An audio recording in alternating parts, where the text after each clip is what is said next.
આજનું triple C અને triple C plus MCQ question છે કે એમએસ વર્ડમાં જોડણી એટલે કે સ્પેલિંગ અને વ્યાકરણ એટલે કે ગ્રામરની ભૂલો શોધે તેને શું કહેવામાં આવે છે? તો ઓપ્શન એ છે એને ઓટો કરેક્ટ કહેવામાં આવે છે.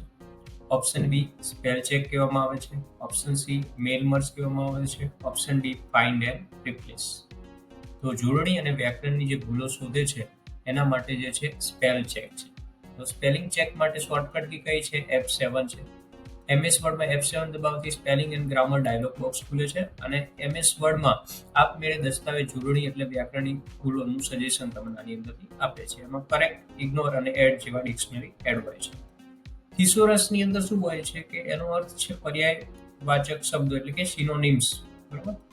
તો એ જે છે એના માટેનું છે અને એની શોર્ટકટ કી શિફ્ટ સાથે F7 છે. એક શબ્દ વારંવાર ના લખવો પડે એના જેવો બીજો સિમિલર શબ્દ મળી જાય એના માટે આ ઉપયોગ થાય છે.